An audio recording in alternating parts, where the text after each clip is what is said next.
Ya. Hoy nos va a tocar ver un tema muy interesante que es el de los tratados internacionales. Me gusta mucho, la verdad es que disfruto mucho dar este tema. Espero que a ustedes les guste tanto como a mí, porque me parece que es muy importante. Bueno, miren, vamos a ver importancia de los tratados internacionales. Bueno, para empezar, yo les preguntaría, ¿qué es un tratado internacional? ¿Ustedes qué creen que es? ¿A qué les suena? Tratado internacional. Es un, ¿qué? Puede ser un acuerdo entre un naciones. acuerdo. Ok. Un acuerdo entre, Naciones. ok, que pueden ser muchas naciones o puede ser o una con otra, ¿no? O sea, puede ser Sí. entre dos o entre muchas naciones. ¿Ok? Sí. Un tratado, pues es un contrato, en realidad un contrato muy grande de muchas cláusulas que regula muchas cosas y que posteriormente va a surtir efecto en la legislación de los países que lo suscriben. ¿Mm? Pero cuando un Estado suscribe un tratado internacional, se obliga a llevar a cabo las acciones contenidas en ese tratado. Es un contrato muy particular, muy especial, pero al final, pues, tiene toda la formalidad de los contratos. Nada más que, en vez de ser dos partes las que lo suscriben, son dos estados. En el derecho internacional no se llaman países, se llaman estados. Bueno, empecemos desde el principio. Miren, se puede decir, podemos conocer o podemos entender que el primer tratado internacional proviene de Europa. Es el Tratado de Westfalia. Del año que se suscribió fue 1648. ¿Qué pasó en Europa en esa época? Bueno, ustedes ya lo saben, y si no se los digo en este momento, pero seguramente ya lo saben y nada más lo recordaremos. El catolicismo se dividió en tres credos. Uno fue el calvinismo, otro fue el luteranismo y los que se quedaron o los que permanecieron en el catolicismo. Esto tuvo tanta repercusión a nivel internacional que, bueno, para empezar, en Estados Unidos, bueno, primero en Europa generó esta guerra, ¿no? Que dio lugar al tratado. Pero después también hizo que los pilgrims, ¿cómo se dice? ¿Cómo se dice pilgrims en español? Milagros. No, los que se vinieron a América. Peregrinos. ¿Peregrinos? Pues sí, los peregrinos. No me acuerdo exactamente cuál es la traducción de pilgrims, ¿no? Pero recuerdan a estas personas que hasta salen en las películas, ¿no? Con sus vestidos, las mujeres muy bonitos y su sombrerito, ¿no? Se vinieron a América porque también tuvieron diferencias justamente por el tema de la religión, ¿no? Se los persiguieron y la única manera de salir bien fue venir a poblar América. Bueno, pero anteriormente, antes de esto, les digo que el catolicismo se dividió en tres credos: calvinismo, luteranismo y los que permanecieron en el catolicismo. Esto generó muchos conflictos en Europa, al grado que se armó una guerra, se inició una guerra que duró 30 años. Entonces, estos 30 años fueron muy difíciles para todas las personas que vivían en el Imperio Austrohúngaro, porque ya ven ustedes que pues, las guerras son horribles, no solamente hay muertes, enfermedades, sino también la producción se detiene, la economía no avanza. O sea, una guerra es pérdida por mucho lado, pérdidas humanas, pérdidas materiales, económicas, sociales. O sea, una guerra es horrible, que inició por el motivo de la religión. Entonces, esta guerra dura 30 años. Y después de 30 años, ya todos querían, pues, que se terminara la guerra. Era lo que suplicaban. Entonces, los que eran los monarcas del Imperio Austrohúngaro lograron llegar a un arreglo, ¿sí? Este arreglo se firmó en Westfalia y por eso este es el primer tratado al que se le denomina la paz, el Tratado por la Paz de Westfalia, que si recuerdan es muy similar la circunstancia de la Carta de la ONU que vimos la clase pasada, ¿no? O sea, también acá, pues después de la Segunda Guerra Mundial, todo el mundo quiere celebrar la paz. Claro, no hay comparación entre la Guerra de Westfalia y la Segunda Guerra Mundial en razón del tiempo, ¿no? La Segunda Guerra Mundial duró 4 años, 3, 4 años, cuando mucho. Y la Guerra de Westfalia duró 30. Entonces, imagínense ustedes, 30 años. Es una cantidad asombrosa de tiempo que se prolongó una sola guerra. Entonces, la gente ya estaba agotada, harta, deseaba con toda su vida que terminara por fin esa guerra. Entonces se logra que en este tratado se celebre la paz, ¿no? Se logre la paz, que fue un gran triunfo para todos. Y este tratado trajo cosas que repercutirían más adelante. Por ejemplo, nace el concepto de soberanía. Antes del Tratado de Paz de Westfalia, no se entendía este concepto tan abstracto de que los países o los estados van a estar dentro de un territorio, van a existir dentro de un territorio y hacia el interior podrán tomar sus decisiones y ningún otro estado puede inmiscuirse o puede opinar o influir sobre ello, sino solamente los ciudadanos que viven en ese país pueden determinar cuál es el tipo de gobierno o cuál es cómo quieren representarse, cómo quieren vivir, cuál es la cultura que quieren desarrollar. Todo esto conlleva el concepto de soberanía y que vemos que anteriormente no existía. ¿Por qué tuvo que existir el concepto de soberanía? Pues justamente porque para lograr la paz todos acordaron respetarse. Respetar que si tú quieres ser luterano, calvinista, católico, lo que tú quieras ser, me parece perfecto, pero yo voy a tomar mis propias decisiones y yo no voy a influir en ti, en las decisiones que tú tomes, ni tú vas a influir en mí, en las decisiones que tome hacia el interior. Entonces vean qué importante fue este tratado, porque por primera vez se logra este concepto de el respeto hacia el interior de los estados. Otro concepto que se mantiene vigente hasta nuestros días, no sé si ustedes han visto cuando llegan los nuevos representantes diplomáticos a un país, a un estado, tienen que mostrar sus cartas credenciales. Es una cuestión ya pues muy simbólica, emblemática, muy hecha a la usanza de la diplomacia internacional. Es una ceremonia en donde todos los representantes que llegan de un nuevo estado, al presidente nuevo le tienen que presentar sus credenciales. Por ejemplo, ahora que hubo cambio de administración, que llegó un nuevo presidente, todos los representantes de otros países le tienen que mostrar sus credenciales al nuevo jefe de estado, como una cuestión diplomática. No es que no los conozca, no es que no sepa quiénes son, sino que esto, imagínense, viene desde 1648, que fue necesario que cada uno contara con una delegación, una investidura de su mandatario, en donde constaba que ellos iban a ser los representantes diplomáticos, otorgado por el propio rey.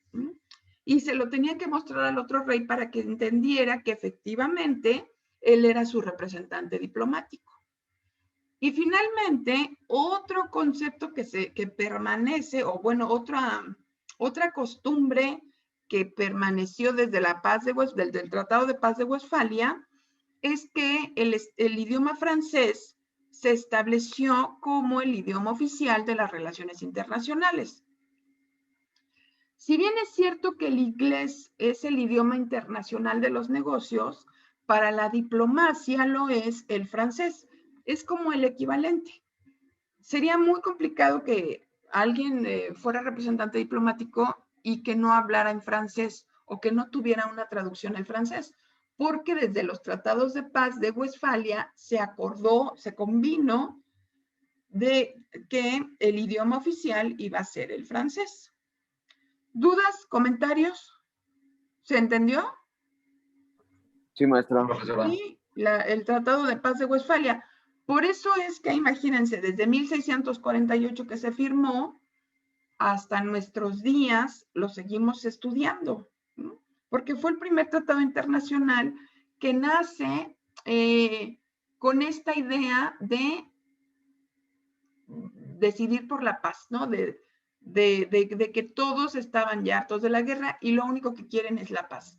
Entonces, eso es la trascendencia, la importancia de los tratados de Westfalia que hace que los sigamos estudiando hasta nuestros días.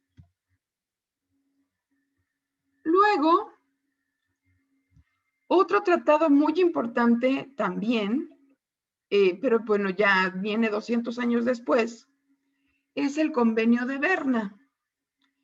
Este convenio es muy bonito, muy interesante, porque protege a los artistas, o sea, a los artistas como ustedes son y van a ser.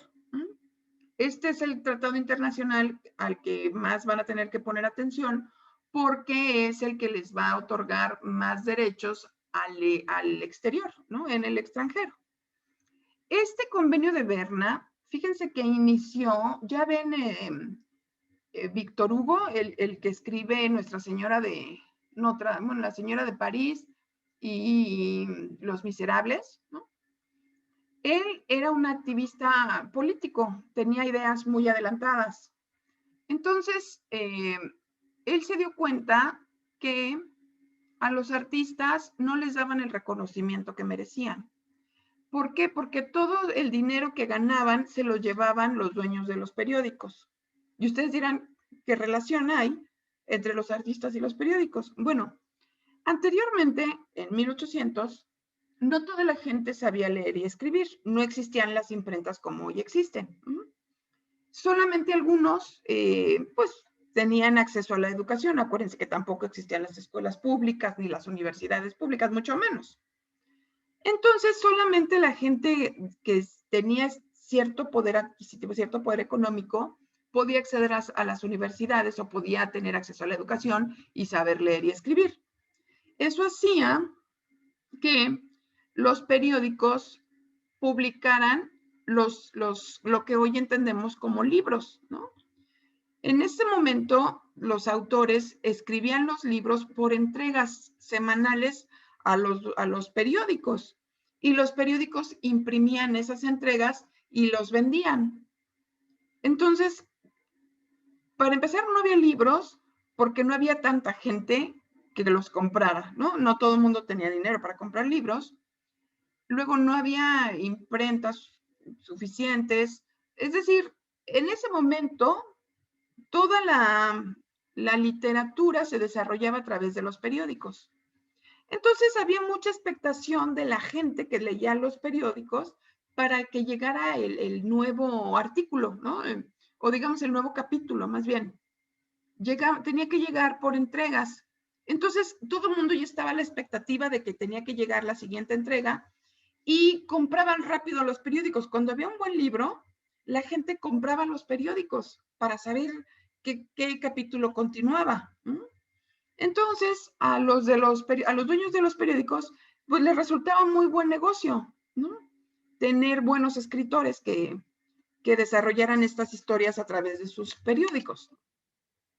Pero esto trajo que a los artistas no los reconocieran, no les dieran el valor que tenían y no les pagaran en consecuencia como se merecían. Entonces, no sé si ustedes sepan, por ejemplo, que Edgar Allan Poe era muy famoso ya en su momento, ¿no? Cuando él vivía, en vida fue muy famoso, pero murió pobre.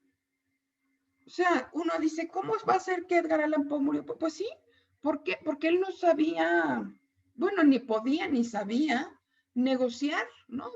Lo que él escribía hizo muy ricos, eso sí, a los dueños de los periódicos donde él escribía, pero a él le daban miserias, ¿no? Migajas de lo que ganaba. A los artistas los trataban muy mal, no los reconocían. Les digo que en el caso de Edgar Allan Poe se murió en un parque, ahí como, pues valga la comparación, disculpen si suena feo, pero se murió como un perro, ¿no?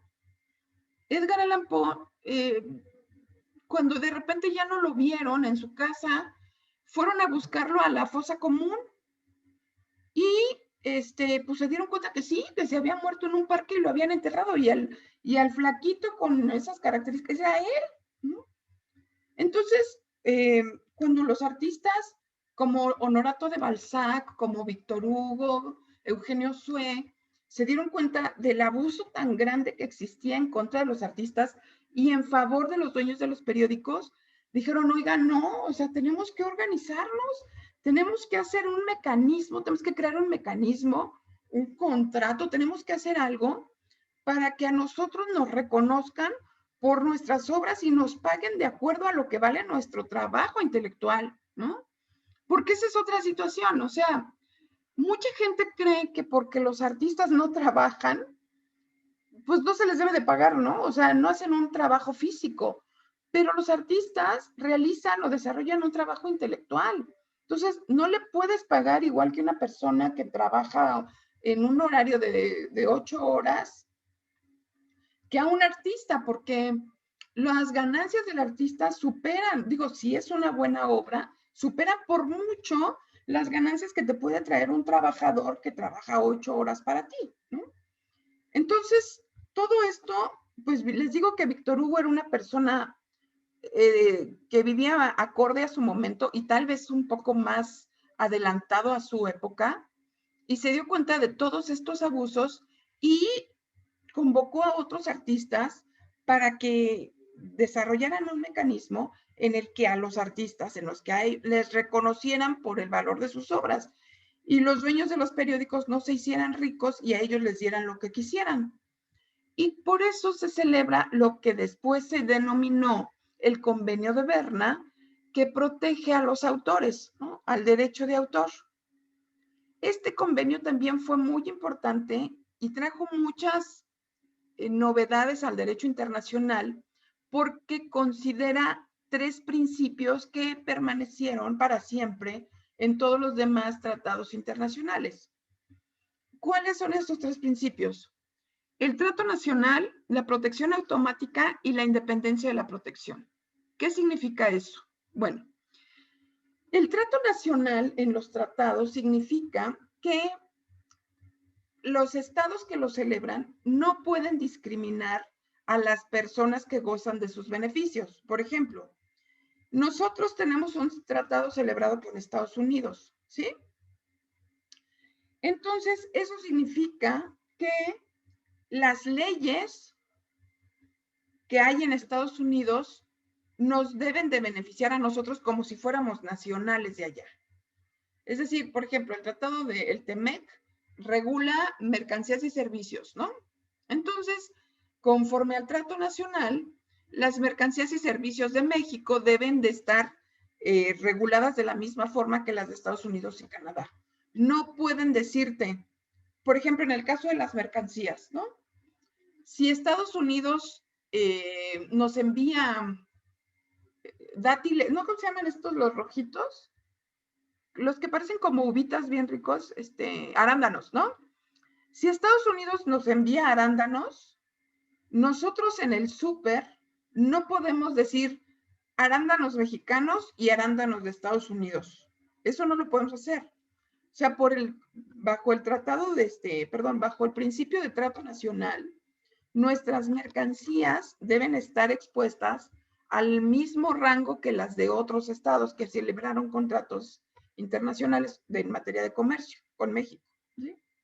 Es decir, no te puedo tratar diferente a un ciudadano americano que a un mexicano, le puedo dar más ventajas, no. O sea, si tenemos un tratado, cuando los americanos inviertan en México y abran un negocio, le tenemos que dar el mismo trato que le das a un mexicano. Ese es el principio del trato nacional. ¿Me expliqué? Héctor Sosa Mercado, diga usted. Creo que dejaste apagado tu micrófono. Ya. Perdón, sí, ya me Sí. escucha. Sí.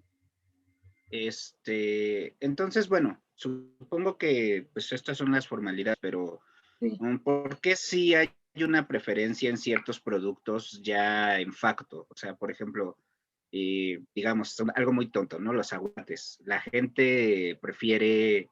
Mucha gente de Estados Unidos prefiere los aguacates de México que sus propios aguacates. Entonces, eso no es como contrario, y inclusive No. suben su valor. Porque eso es ya cuestión del libre mercado. Pero el Estado americano no puede decir, los aguacates de Estados Unidos cuestan $10 y los aguacates mexicanos cuestan 40, ¿no? O sea, no te puede discriminar. No puede poner aranceles al aguacate indiscriminadamente, no puede. O sea, le debe dar el mismo trato a los aguacates mexicanos, los debe de poner el mismo estante y no decirte cuáles son los mexicanos y cuáles son los americanos. Porque tenemos un tratado de libre comercio y nos deben de dar trato nacional a nuestras mercancías. Ese es el principio del trato nacional. Ok, sí, bueno, sí lo entiendo bien, pero ahora, ya, o sea, ya en el hecho creo que hay muchas veces es muy diferente. Pero más bien son los ciudadanos, perdón, no tanto el Estado. El Estado no puede discriminar. Ah, claro, ok, ya entiendo la diferencia.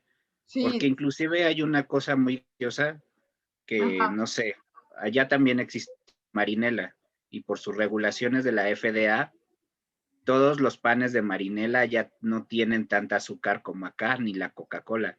Entonces, mucha gente que está en la frontera de Tijuana viene a comprar Coca-Cola mexicana porque tiene más azúcar, por Pero ejemplo. esto ya los obligaron como a todos los productos americanos, ¿no? O sea, no pueden decir, marinela tendrá menos azúcar y los de acá tienen más azúcar. No. O sea, los trataron igual. Les hicieron a todos que bajaran el azúcar. O sea, Sí, claro. la marinela se tuvo que regular conforme a las leyes americanas. O sea, ese es el trato nacional, justamente ese es. No discriminaron o no beneficiaron a Marinela, la obligaron a sujetarse a las leyes como a todos. Ese es el trato nacional. Ok, perfecto. Sí, haz de cuenta que te llega un hijo nuevo, ¿no? No lo puedes tratar como que no es tu hijo. Lo tienes que tratar igual que a todos tus hijos. ¿No? Porque si lo trataras diferente, para bien o para mal, o sea, si lo tratas para bien, todos tus hijos se van a quejar. Y si lo tratas para mal, estás cometiendo una discriminación que tampoco está bien, ¿no? Entonces, los tienes que tratar a todos igual. Este es el trato nacional, que es un principio que nos viene del Tratado de Berna. Luego, otro principio que también se quedó con los tratados es la protección automática. Es decir, que los derechos que te otorga el tratado inmediatamente se asumen o sea, se aceptan por los dos estados sin que estén supeditados a ninguna formalidad. Es decir, no tienes que hacer ningún trámite para que se te reconozcan los derechos otorgados en el tratado. Por ejemplo, en el caso del convenio de Berna,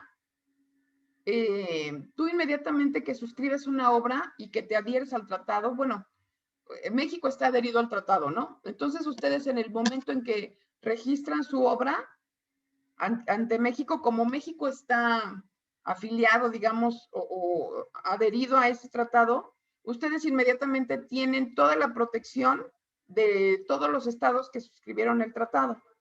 No tienen que ir a España, por ejemplo, y pedir que por favor te reconozcan la protección. No. En ese momento ya tienes todos los derechos que tienes en cualquier otro país. Es la protección automática. Y la independencia de la protección. Ahora, miren, la independencia de la protección es que si en el país donde ustedes registran su obra hay más derechos, ustedes son independientes de la protección. Es decir, les va a favorecer las mejores condiciones para que ustedes puedan gozar de sus derechos. Por ejemplo, Aquí en México, el derecho de autor está regulado por 100 años a partir de la muerte del autor. Por ejemplo, ahorita ya ven que acaba de fallecer Manzanero, ¿no? Él toda su vida estuvo protegido por la Ley Federal del Derecho. Por ejemplo, una canción de Manzanero, Esta tarde vi llover, ¿no? Esta tarde vi llover de Manzanero está protegida por la Ley del Derecho de Autor en México por 100 años a partir de su muerte. O sea, sus hijos y sus nietos van a recibir regalías por esa obra durante 100 años. Ajá. Ok. Pero ante el derecho internacional, ante el convenio de Berna, las obras solamente están protegidas por 50 años a partir de su registro. ¿Sí se dan cuenta de la diferencia? Por ejemplo, John Lennon, ¿no? Escribió Hey Jude. No, John Lennon no, Paul McCartney, perdón.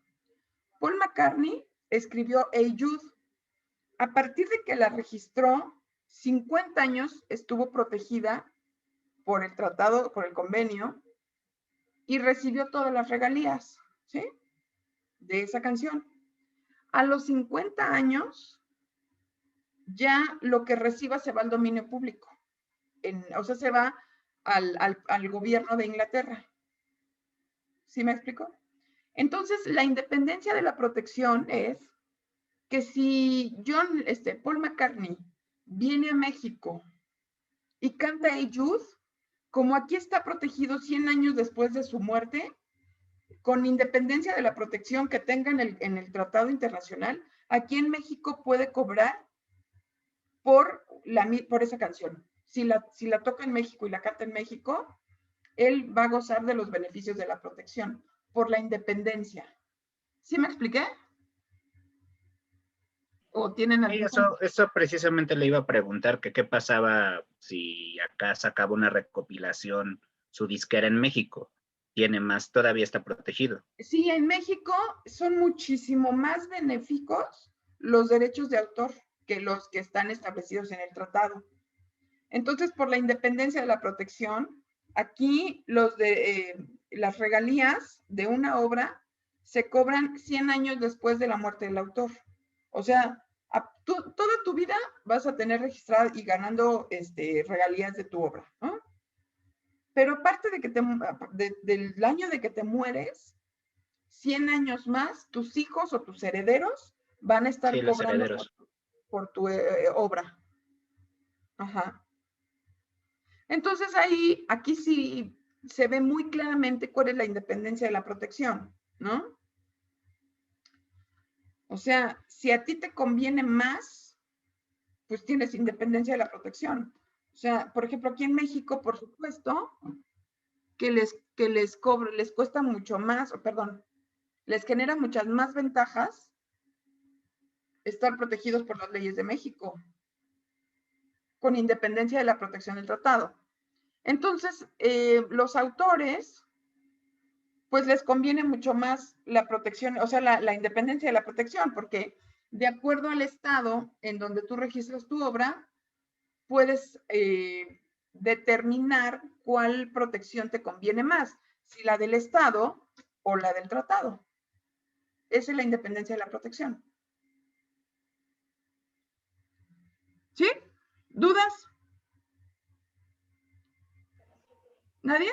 No, profesora. No, Bueno, profesora. está muy padre, ¿a poco no? Este es el convenio de Berna. Es el que los protege a ustedes como autores. ¿Sí?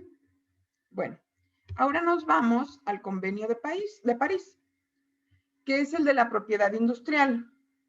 Este convenio inició porque en Viena, creo que a lo mejor ya han escuchado esta historia, hubo una exposición internacional, como fue este siglo de las luces, en el que se empezaron a desarrollar muchas patentes.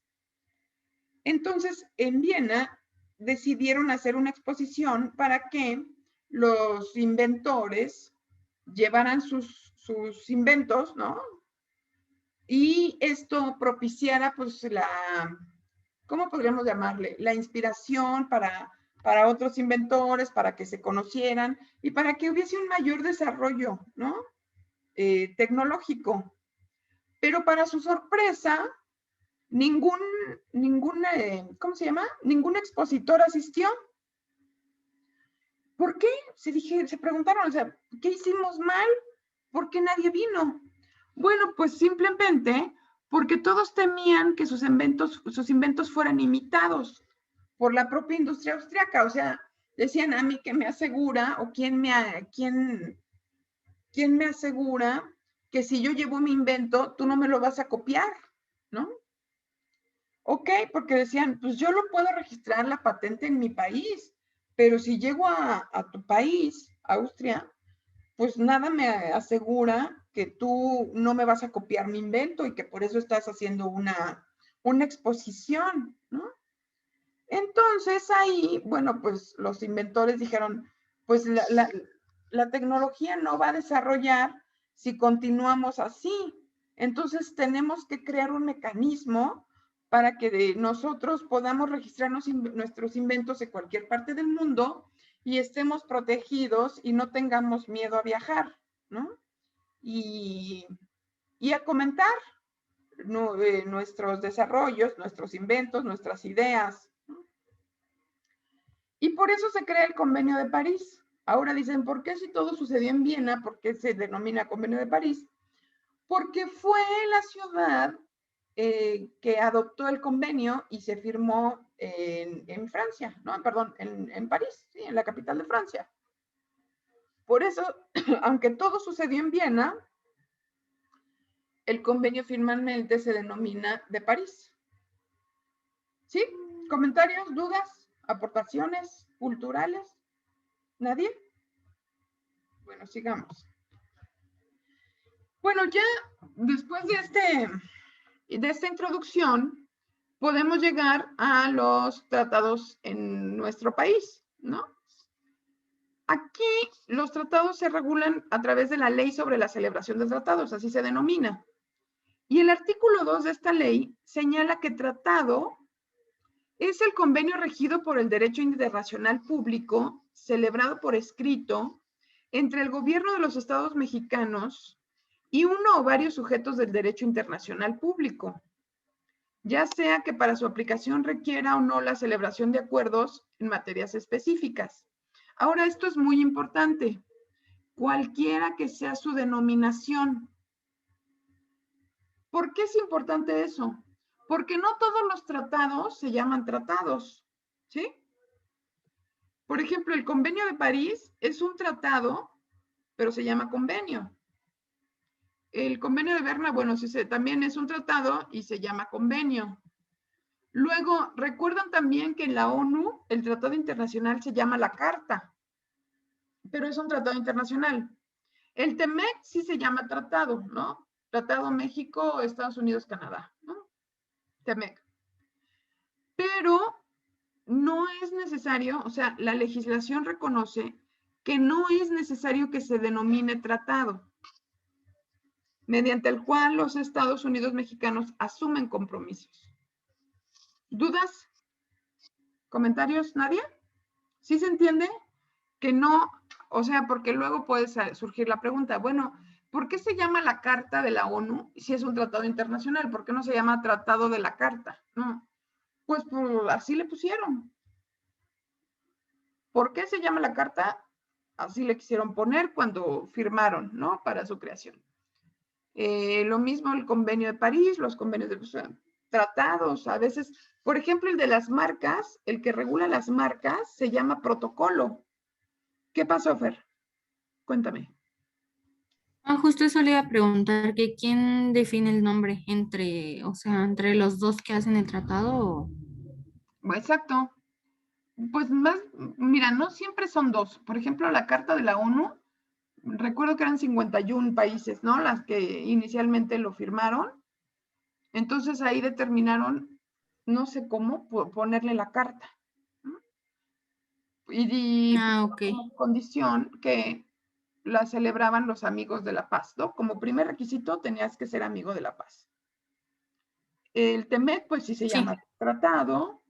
Los convenios se llaman convenio. Les digo que el protocolo de Madrid se llama protocolo. O sea, no tienen un solo nombre, ¿no? No siempre se llaman tratados. A veces se llaman acuerdos, a veces se llaman protocolos, a veces se llaman la carta. ¿A qué obedece? No lo sé. Yo creo que los que lo redactan dicen, vamos a ponerle de esta manera, supongo, ¿no? Sería lógico, pero no obedece a nada en particular. No podríamos decir que, por ejemplo, convenio es el que regula la propiedad intelectual. Luego, si derechos humanos, se tiene que llamar carta a los que son de derechos humanos, ¿no? O sea, no hay una regla que determine cómo debe de llamarse cada tratado.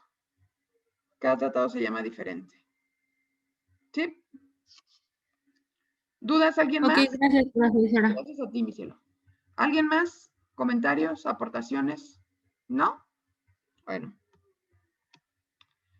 Entonces, en nuestra Constitución están regulados en el artículo 76. Bueno, miren, no están regulados así. Están regulados en el 133. Ahorita vamos para allá. Pero el artículo 76 establece que son facultades exclusivas del Senado aprobar los tratados internacionales y convenciones diplomáticas que el Ejecutivo Federal suscriba. ¿Qué significa esto?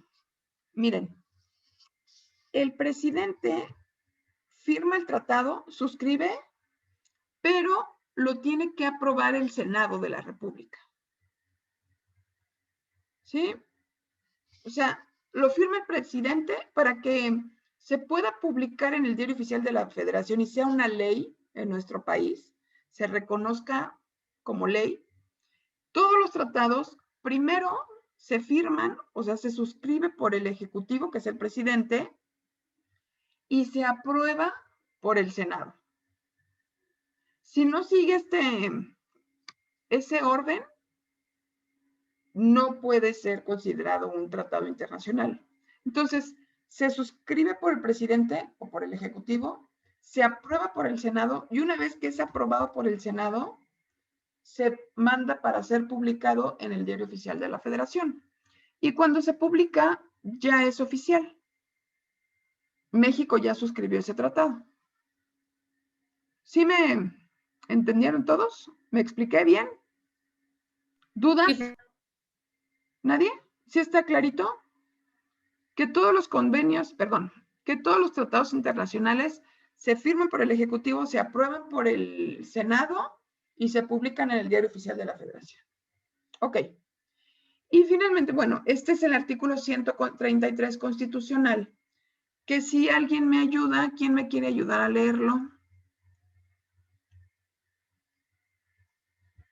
¿Quién? A ver, Joshua. Sí, profesora. Artículo 133 constitucional. Esta Constitución, las leyes del Congreso de la Unión que emanen de ella y todos los tratados que estén de acuerdo con la misma, celebrados y que se celebren por el presidente de la República, con aprobación del Senado, serán la ley suprema de toda la Unión. Ok, gracias. Entonces, vean, aquí se confirma lo que les decía hace rato, que hay un mecanismo para que se celebren los tratados. Dice, esta Constitución, las leyes del Congreso de la Unión que emanen de ella. ¿Qué significa que emanen de ella? ¿A qué les suena que emanen? Tú, Fernando, ¿cómo que te suena? ¿Mande? Que se generen de ella, que salgan de ella. Que broten, ¿no? Ajá, como el agua que emana de la fuente, ¿no? Así es como algo que sale. Dice, es decir que todas las leyes emanan de la Constitución. Ninguna ley puede surgir de la nada. Cada artículo de la Constitución regula una ley diferente. ¿Sí? Entonces dice, esta Constitución, las leyes del Congreso que emanen de ella y todos los tratados que estén de acuerdo con la misma, celebrados y que se celebren por el presidente de la República con aprobación del Senado, serán ley. ¿Sí? O sea, los tratados internacionales que que celebra el Estado mexicano son leyes para nosotros. A ver, Fernando, la segunda parte, por favor. A partir de los jueces, ¿verdad? Sí, por favor. Los jueces de cada entidad federativa se arreglarán a dicha constitución, leyes y tratados, Ajá. a pesar de las disposiciones en contrario que pueda haber en las constituciones o leyes de las entidades federativas. Muchas gracias. Ok. Pero ahora yo les comento una cosa. Que si hay una jerarquía de leyes, ¿qué creen ustedes que está por encima de qué? O sea, entendemos que la Constitución está por encima de todo, ¿no? La Constitución es primero y de ahí todas las leyes hacia abajo. Entonces, aquí, en este artículo, no queda del todo claro qué es más jerárquicamente importante, si las leyes o los tratados, porque miren, dice, esta Constitución, las leyes del Congreso de la Unión y todos los tratados, o sea, parecería como que hay un... Héctor, ¿qué pasó?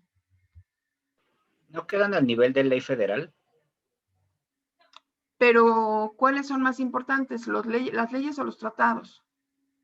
Bueno, yo que recuerdo de la primera materia de Derecho, quedan al mismo nivel. Ahorita vamos para allá. No estoy seguro. Ahorita vamos para allá, vamos para allá. De acuerdo a lo que parecería como que está plano el piso, ¿no? Como que el piso parejo.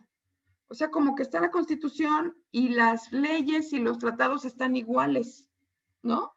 No queda muy clara la redacción de cuál está por encima de cuál. Entonces, como teníamos este conflicto, pues tuvo que llegar a que la Suprema Corte de Justicia lo interpretara en una jurisprudencia. Y aquí quedó ya bien establecido, ¿no? Los tratados internacionales se ubican jerárquicamente por encima de las leyes federales y en un segundo plano respecto de la Constitución. ¿Sí? Sí vieron el semestre pasado lo que es la jurisprudencia, ¿verdad? ¿Se acuerdan o no se acuerdan qué era la jurisprudencia? Sí, como, bueno, más o menos recuerdo, profesora, que eran como lagunas que habían dentro del ámbito jurídico. Sí. Nada más de eso recuerdo. Ay, ok. ¿Alguien más? Son como casos específicos para los cuales no hay como una ley que lo regule, Exacto. entonces hacen la jurisprudencia para aclarar. Este es un ejemplo muy claro. Aquí, por lo que podemos ver, hay una laguna, ¿no? Porque la Constitución dice, esta Constitución, las leyes y los tratados serán la ley suprema, ¿no? Entonces uno dice, bueno, entiendo que me está diciendo que la Constitución es el primero porque de ahí se desprenden las leyes, ¿no? De ahí emanan. Pero lo que no entiendo y no me queda claro es que entre las leyes y los tratados, ¿cuál es jerárquicamente más importante? Aquí hay un vacío, una laguna, ¿no? La ley es general, pero al momento de hacer una jerarquización, pues no sabemos cuál es más importante que cuál. Entonces, esto lo tiene que interpretar la Suprema Corte de Justicia a través de una jurisprudencia, que son 5 casos en el mismo sentido, que se resuelven para dar certeza a una cuestión que antes no la tenía. Porque como vemos, o sea, las leyes son generales. No puedes redactar para cada asunto específico un artículo, ¿no? Entonces, al momento queda muy claro cuando se redacta la ley. Pero después, cuando deriva ya en el uso, pues te quedan unas lagunas que después no sabes cómo llenar. Entonces le pides a la Corte que por favor bueno, no se lo pides, sino a través de sentencias que se van resolviendo. Cuando la Corte resuelve 5 veces en un mismo sentido, queda una jurisprudencia, que es una ley. Una ley que se redacta sobre algo donde había una laguna, como este caso.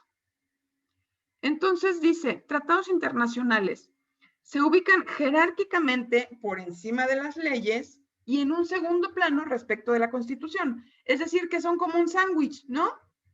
Arriba de los tratados está la Constitución y abajo de los tratados están las leyes. Más o menos algo así, ¿no? ¿Cuál es la jerarquía? Por encima de todo, vamos a suponer que es como una pirámide. Por encima de todo está la Constitución. Posteriormente están los tratados internacionales y las leyes federales. Después, bueno, ya siguen los reglamentos y la norma oficial mexicana, pero en realidad el conflicto lo teníamos aquí. Primero la Constitución, después los tratados y después las leyes. ¿Dudas? ¿Comentarios? ¿Nadie? ¿Reglamentos como de qué tipo? Porque, bueno, yo sé que en específico la norma oficial, por ejemplo, en cuestiones de salud, Ajá. La utilizan mucho tanto a favor como en contra de los pacientes. Entonces, ¿como de qué tipo de reglamentos está encima? Por ejemplo, de una norma oficial mexicana de salud, en materia de salud. Mira, lo que pasa es que todas las leyes tienen un reglamento, ¿sí? Hasta ahí vamos bien, ¿no? O sea, es la ley y luego viene el reglamento de esa misma ley. Y las NOMS, las normas oficiales mexicanas, son regulaciones que se crean a partir del comercio exterior.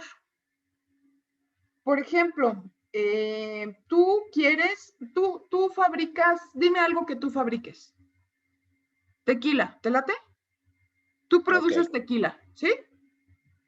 Bueno, o mezcal, ¿no? Tú produces mezcal. Entonces, en México, para comercializar alcohol y bebidas espirituosas, hay una norma oficial mexicana, ¿sí? ¿Qué significa? Que cualquier persona que quiera venir aquí a México a vender alcohol o una bebida espirituosa, debe de seguir el mismo ordenamiento que seguiría cualquier otra persona. O sea, basándonos en el principio del trato nacional, hay reglas que no necesariamente están contenidas en las leyes, pero que establece cada estado para proteger la vida humana, la salud, el medio ambiente, la flora y la fauna. Esas 5 materias son lo que busca proteger cada norma oficial mexicana, las NOMS, ¿sí? Estas NOMS tienen, digamos que su regulación espejo en las denominadas ISOs, ¿no? Que es la de la calidad. ¿Qué significa ISO? Ustedes se la saben, es International Standard Organization, ¿no? ISO es International Standard Organization. La O es la que no me queda muy clara. ¿Qué significa? Que a nivel internacional hay una serie de reglas que regulan la estandarización, ¿no? Así es, sí es Organization for Standardization. Standardization, ¿no? Ok. Lo que buscan las ISOs es el control de la calidad. Lo que la norma oficial mexicana busca es que haya reglas para que no afecten la vida humana, el medio ambiente, la salud, la flora y la fauna, ¿sí? Es decir, en México podríamos decir que están un poco más abajo de la calidad, pero buscan que, por ejemplo, o sea, ya dices, bueno, sí, ya mucho rollo, pero ¿para qué me sirve una NOM? Bueno, la NOM lo que te sirve es para que, por ejemplo, una estufa no explote, ¿no? O que el champú de Chile no te queme los ojos, ¿sí? O sea, son normas que buscan proteger la salud, la vida, el medio ambiente, la flora y la fauna. A nivel internacional también existen estas reglas, pero se llaman ISOs, Ya ven que dice ISO 9000, ISO 2000, 9200, ISO no sé qué. Bueno, ese es a nivel internacional. Las empresas contratan a estas de estandarización para que vayan a sus oficinas y regulen un proceso de calidad, ¿sí? Para que todo este proceso derive en un producto de la más alta calidad. En México no se busca la máxima calidad, al contrario de la estandarización internacional. En México son un poquito más abajo las reglas porque se busca que el comercio no sea un obstáculo, sino que sea una herramienta. Entonces, si por ejemplo aquí a una microempresa tú le pones una norma oficial muy elevada, pues a lo mejor estás limitando su libre mercado, ¿no? Su capacidad para desarrollarse en el comercio. Entonces, las normas son más abajito de la estandarización, las NOMS, pero porque buscan regular las materias que ya les he repetido, ¿no? En cambio, las ISO buscan una certificación de calidad, pero son muy parecidas. Las dos regulan procesos de estandarización. Una es mexicana, la otra es internacional. ¿Me expliqué o les eché un rollote? Cuéntenme.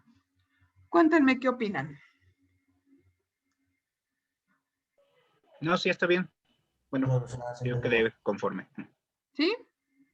¿Quedó claro qué son las NOMS? Sí. ¿Cómo podríamos definir una NOM?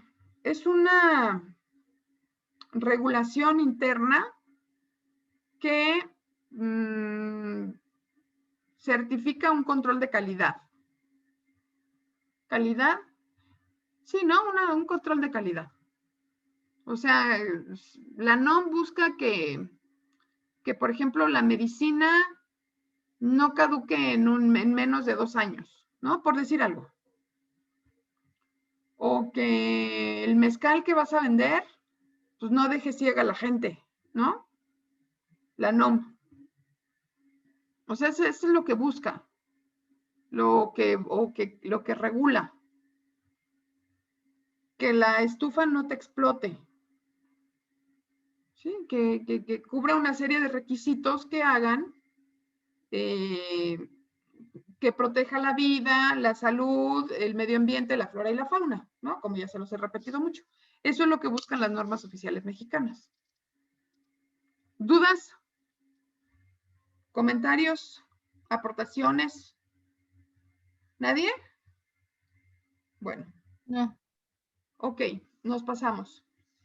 Entonces, bueno, ya podemos concluir o inferir cuál es la importancia de los tratados. ¿Sí o no? Miren, aquí lo que yo redacté, a ver si ustedes están de acuerdo conmigo. Los tratados sientan las bases para las relaciones internacionales, ya que gracias a ellos se han creado diversos lazos entre los países a lo largo de la historia y han contribuido a una integración económica y social, así como la creación de diversas organizaciones internacionales, tales como la ONU, el Fondo Monetario Internacional, el Banco Mundial, y también nos han beneficiado para la erradicación de la pena de muerte, la violencia y la protección de los menos favorecidos, o sea, de los derechos humanos. ¿Sí están todos de acuerdo con esta definición? Bueno, no es una definición, ¿no? En realidad, pues, o sea, ¿para qué sirven los tratados? Pues para mejorar las relaciones internacionales. Nos han contribuido a una integración económica, han contribuido a crear organizaciones internacionales. Bueno, luego, otra situación que también ya pudieron observar en la naturaleza de los tratados es que no se centran nada más, por ejemplo, en los derechos humanos, ¿no? También regulan muchos otros temas, como las inversiones, ¿no? la propiedad intelectual, importación, exportación de productos, desarrollo en ciencia y tecnología, operaciones bancarias, mercado bursátil, combate al terrorismo, derechos humanos. Es decir, que hay muchos temas que regulan los tratados internacionales. Hay muchos temas que necesitan regularse. ¿Sí? Bueno, hay otra situación que parece un poquito contradictoria, o no parece, o sea, es contradictoria, ¿no? ¿Por qué? Porque los tratados, por un lado, regulan la globalización y por otro también fomentan la regionalización. ¿Qué es eso? ¿No? Dicen, o sea, ¿de qué va esto? La globalización, como ustedes me imagino que ya la deben haber identificado, promueve, ¿cómo podríamos llamarlo? No solamente la exportación e importación de mercancías, sino también, ¿cómo podríamos decir? Globaliza, no, es que no se puede utilizar el término en la definición, ¿verdad? Populariza o hace más común. Universaliza. Universaliza, ¿no?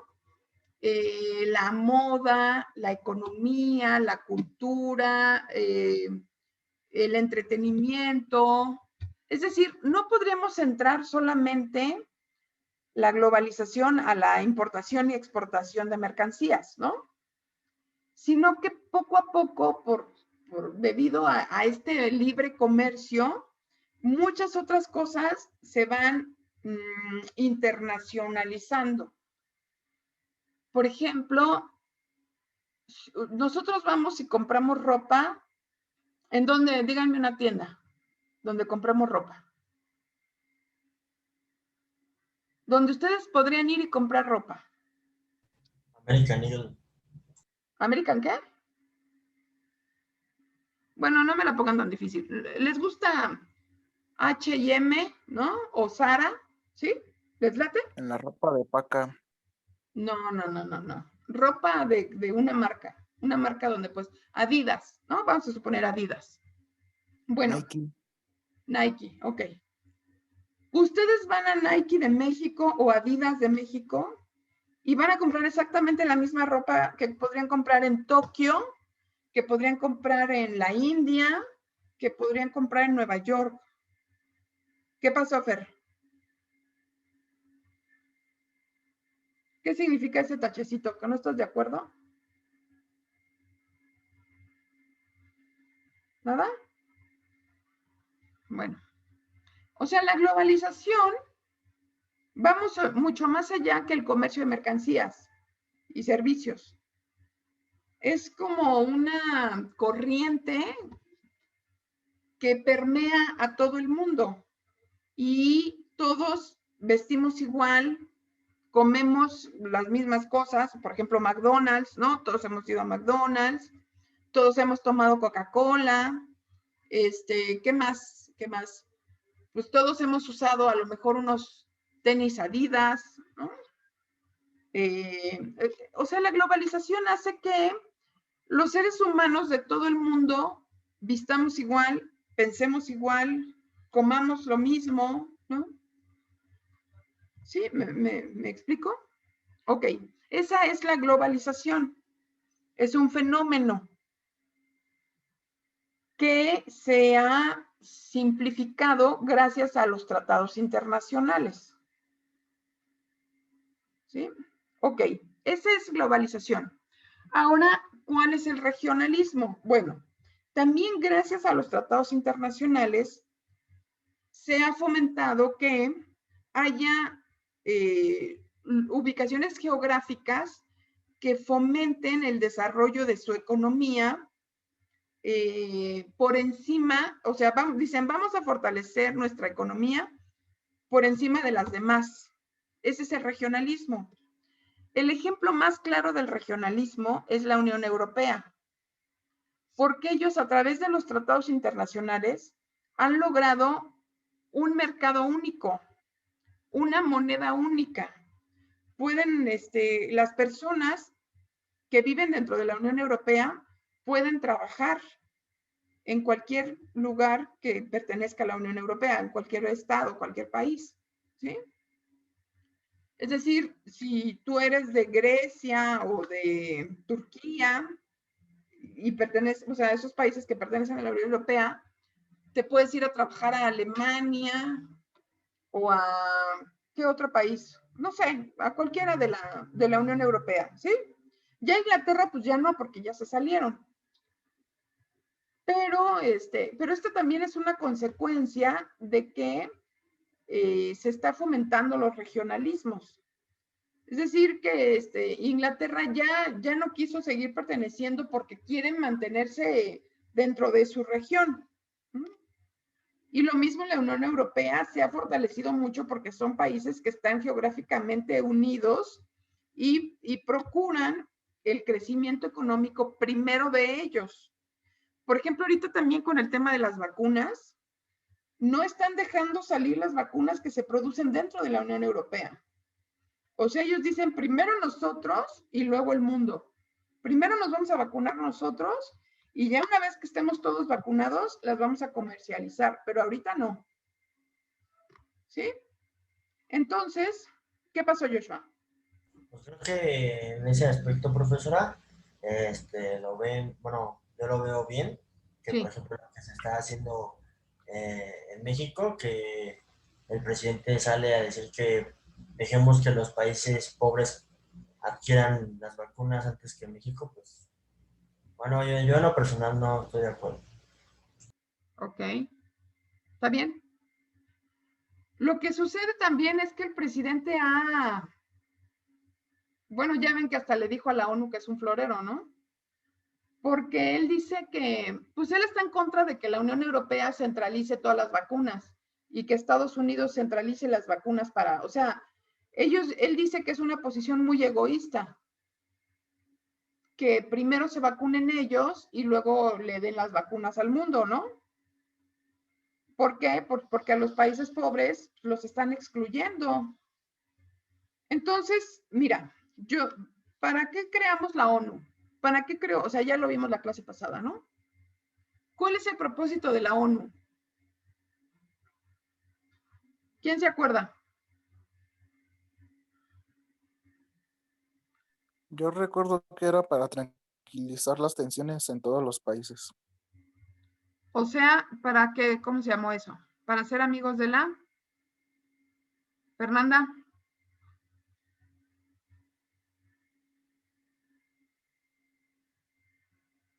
Para que puedan platicar como sus diferencias y llegar a un acuerdo, pero por medio de esa organización, o sea, para Ok, que ¿pero cómo se llama haya eso? paz entre ¿Para ser todos los amigos de la? países que están dentro.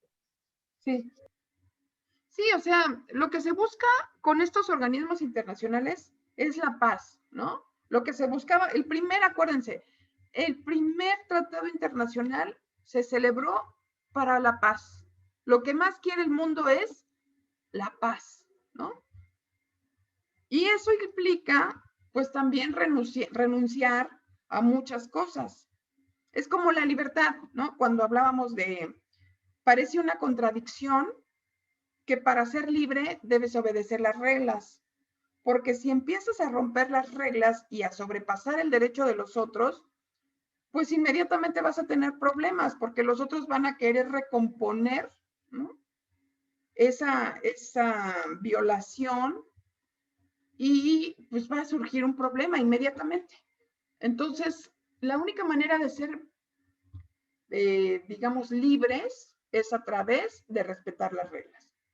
Entonces, lo mismo sucede con la paz entre los estados. Nosotros creamos organismos internacionales porque lo que queremos es la paz. Pero dice el presidente, si nos vamos a poner de envidiosos a que primero como yo y luego coman los demás, pues entonces, ¿para qué estamos creando organismos internacionales si cada quien va a hacer lo que quiere? O sea, ¿para qué está la ONU si no va a poner orden? ¿Por qué? Pues porque a nosotros, o sea, fácilmente nos están discriminando y no nos están dando las vacunas, ¿no? las están centralizando ellos. Por ejemplo, ya dijeron que la de AstraZeneca no va a salir de Europa hasta que primero se vacunen ellos. Y dices, bueno, entonces, ¿hacia dónde va esto? ¿Hacia iniciar una guerra o por qué? O sea, ¿por qué me discriminas? Es como si te invitaran a una fiesta y te dijeran que todos son pacíficos y a la hora de repartir la comida, primero se sientan a comer los de la casa y ya que terminaron ellos, pues ahora sí acérquense a comer. ¿A ustedes les gustaría eso? ¿Está bien? ¿Qué pasó, Héctor? Pues de hecho, yo había leído por ahí de junio del año pasado que la Unión Europea había comprado quién sabe cuántos millones de dosis a AstraZeneca, o sea, ni siquiera existía la vacuna todavía, pero ya había apartado en cuestión dinero esas vacunas. O sea, yo sé que suena muy cruel y es muy feo, pero de alguna manera ellos habían garantizado su abasto de forma, pues, monetaria, y pues es muy triste que desafortunadamente se esté viendo esto como un negocio, porque finalmente alguien está pagando por esas vacunas, no están Bueno, nosotros regalando. ya pagamos inclusive, ¿no? Ya están pagadas, ya están firmados los contratos, pero nos dicen, ¿sabes qué? Es que primero tenemos que vacunarnos nosotros y después ustedes. Oye, pues, ¿cómo crees? ¿Quién quería hablar? Joshua, ¿qué onda? Bueno, sí, profesora, es que, por ejemplo, ahí es como si nosotros nos pusiéramos de ese lado, ¿no? Como si México hubiera sido el que crea la vacuna, pues yo creo que todos los mexicanos quisiéramos que primero se vacunaran a los mexicanos, ¿no? Y es parte en sí de la innovación, porque si nos vamos como ¿a qué significa la innovación? Pues podemos decir que es un descubrimiento que puede sacar un incremento competitivo de las demás, ¿no? Entonces, Exacto.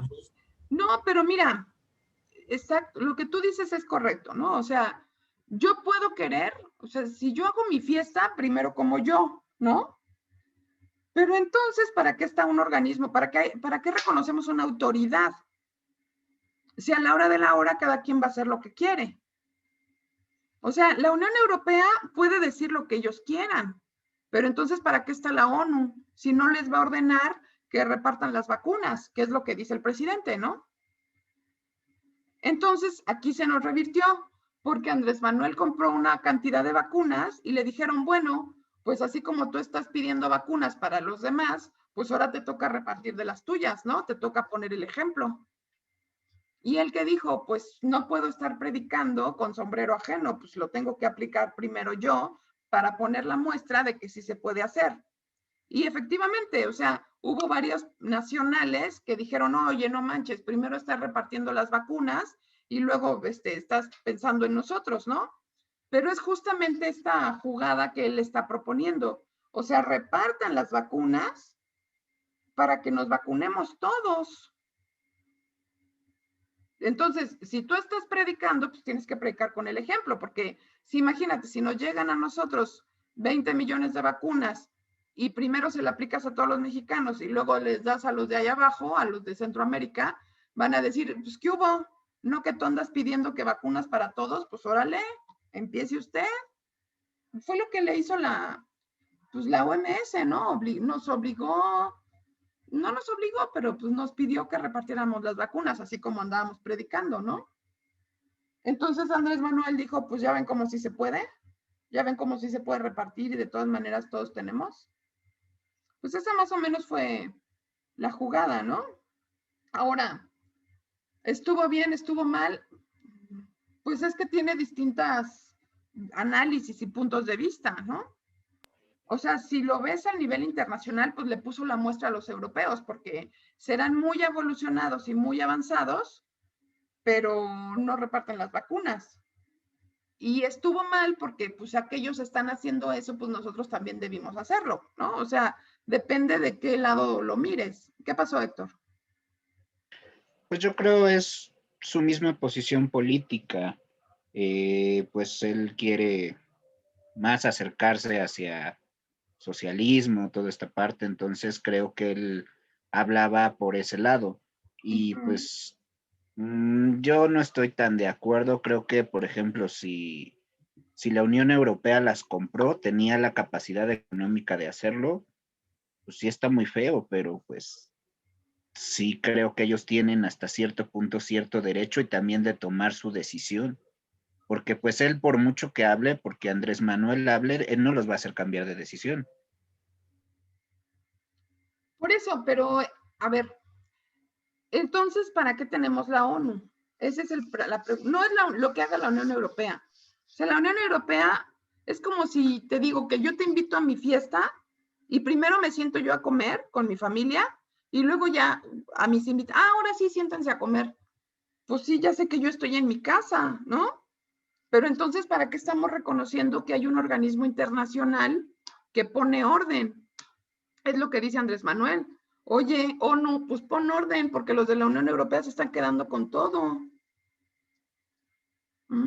O sea, claro que está bien la Unión Europea, pues primero como yo y luego si queda, comen ustedes, ¿no?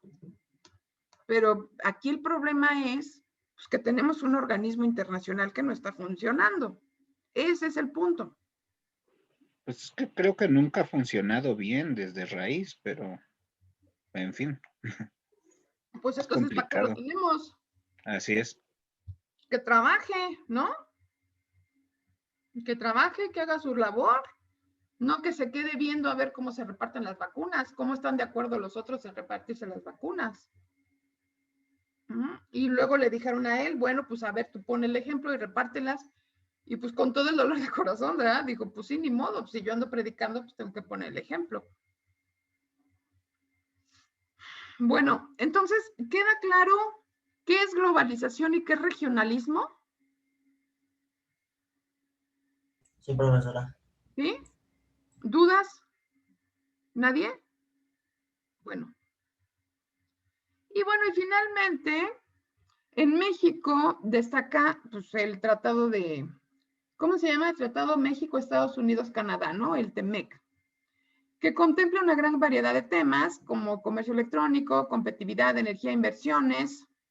También es importante mencionar que hemos ratificado acuerdos internacionales en materia de derechos humanos que nos ha obligado a tomar acciones en contra, por ejemplo, la pena de muerte, la discriminación, las desapariciones forzadas, la tortura. Todavía falta mucho por hacer. No significa que porque ya celebramos el tratado ya resolvimos esos problemas, ¿no? Para nada. Pero por lo menos ya estamos en proceso de resolverlo. Antes ni siquiera, ¿no? Lo teníamos regulado. Entonces, cuando tú te suscribes al tratado, pues te obligas a resolver esos problemas. ¿Cuánto tiempo? Pues no sabemos, pero estamos en ese camino. Y bueno, pues ya sabe que se vive un problema muy fuerte, muy grave con el cambio climático. Y para tratar de solucionarlo, muchos países, incluido México, se sumaron al Acuerdo de París. Aquí el problema fue que Estados Unidos, cuando llega Trump, se sale, ¿no? Del Acuerdo de París. Primero Obama hizo mucho porque lo suscribieran, puso todo el empeño. Llega Trump, se sale del tratado y ahora con Biden están regresando, ya regresaron de hecho al Acuerdo de París, pero pues perdieron 4 años muy valiosos, ¿no? ¿Dudas? ¿Comentarios? ¿Aportaciones? ¿Nadie? Pues ya. Aquí terminamos, chavos. Bueno, este tema de hoy, ¿no? Entonces, si no tienen ninguna otra pregunta, pues por hoy ha sido todo. ¿Estamos de acuerdo? Gracias, maestra. Están muy callados ahora. Ok. Sí, maestra, gracias. Profesor, entonces, ¿sería la próxima semana el examen ya hasta con este tema? Hasta la OCDE. En la siguiente clase OCDE, okay. La OCDE, ajá. La Organización para la Cooperación y Desarrollo Económico. Vemos hasta OCDE, hasta ahí viene el examen. ¿Sí? Maestra, una pregunta. ¿Nos estás subiendo estas presentaciones para que podamos estudiar? Todas están en la plataforma. en el foro, ¿cómo se llama? ¿No se acuerdan cómo se llama donde les pongo las presentaciones? Ay, se me olvidó, déjame ver si lo encuentro, espérame. Ahorita te digo dónde está. Foro general. Todas las presentaciones están en el foro general. Ok, gracias. Sí, para servirles. Todas, Entonces, por eso termino la clase a las 9:30, porque de aquí, bueno, primero se tiene que subir a Zoom, ¿no? Luego, ya que está en Zoom, la subo a mi canal de YouTube y de mi canal de YouTube la paso a la plataforma. Más o menos en este proceso se me van como 30, 40 minutos.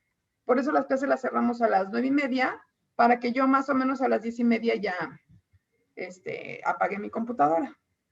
¿Sale?